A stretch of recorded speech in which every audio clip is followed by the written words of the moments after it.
আজ সুপ্রিম কোর্টে 26,000 চাকরি বাতিল মামলার শুনানি হবে সুপ্রিম কোর্টে প্রধান বিচারপতি সঞ্জীব খান্না বিচারপতি সঞ্জয় কুমারের ডিভিশন বেঞ্চে। যোগ্য অযোগ্যদেরকে আলাদা করতে পারবে এসএসসি নাকি পুরো প্যানেলই অর্থাৎ 26,000 চাকরি বাতিল করে দেবে আদালত? শীর্ষ আদালতের দিকে তাকিয়ে এই মুহূর্তে 2016 প্রায় 26,000 চাকরি প্রাপক। গত শুনানিতে আবেদনকারীদের বক্তব্য শুনেছেন বিচারপতিরা।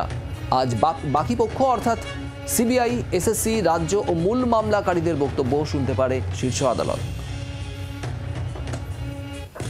আজ সুপ্রিম কোর্টে 26,000 চাকরি বাতিল মামলার শুনানি রয়েছে এবং সেক্ষেত্রে যোগ্য অযোগ্যদের কি আলাদা করা সম্ভব, এটাই সব থেকে বড় প্রশ্ন। আমরা এই বিষয় নিয়ে আরো জানবো, কথা বলবো। রাজীব চক্রবর্তী আমাদের দিল্লির প্রতিনিধি এই মুহূর্তে আমাদের সঙ্গে রয়েছেন সরাসরি। রাজীব, এর আগে আমরা শুনানিতে দেখেছি যারা আবেদন করেছিলেন তাদের বক্তব্য শোনা হয়েছে। আজকে বিচারপতিরা তারা বাকি সব পক্ষের বক্তব্য শুনবেন। আজকের মধ্যে কি তাহলে স্থির করা যেতে পারে কারা যোগ্য এবং কারা অযোগ্য?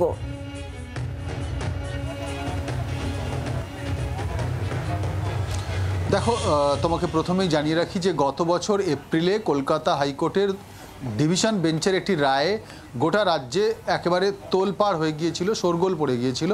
তার কারণ প্রায় 26,000 শিক্ষক, শিক্ষিকা, অশিক্ষক কর্মচারীদের চাকরি বাতিল হয়ে গিয়েছিল। তারপর 48 ঘন্টার মধ্যে রাজ্য সরকার সুপ্রিম কোর্টের দ্বারস্থ হয় এবং সুপ্রিম কোর্ট একটি স্থগিতাদেশ দেয় সেই নির্দেশিকায়। তারপর থেকে বহুবার মামলাটি এসেছে শুনানির জন্য, শুনানি হওয়ার জন্য তালিকাভুক্ত হয়েছে। এর আগে বিচারপতি DY চন্দ্রচূড় প্রধান বিচারপতি, তার এজলাসে বারবার মামলাটি তালিকাভুক্ত হয়েছে কিন্তু শুনানি হয়ে ওঠেনি। এবং এর আগে চলতি মাসের গোড়ার দিকে যখন এই মামলার শুনানি হয় সুপ্রিম কোর্টে, বর্তমান প্রধান বিচারপতি সঞ্জীব খান্না তিনি জানিয়েছিলেন যে এই মামলায় তাদের বিচার্য বিষয় যারা বৈধ এবং যারা অবৈধ তাদের একটি পৃথক তালিকা তৈরি করা। কলকাতা হাইকোর্ট যে রায় দিয়েছে তার সঙ্গে তারা সম্পূর্ণরূপে ভিন্ন মত পোষণ করছে না, এটিও তারা স্পষ্ট করে দিয়েছেন। এই প্রধান বিচারপতির বেঞ্চ এখন মূল বিষয়টির দিকে নজর রাখছে যে যোগ্য অযোগ্য বা বৈধ অবৈধ। রাজীব, আমাদের অবশ্যই সেদিকে নজর থাকবে, তুমিও নজর রাখো। বাংলার আওয়াজ, বাঙালির আবেগ, জি 24 ঘন্টা।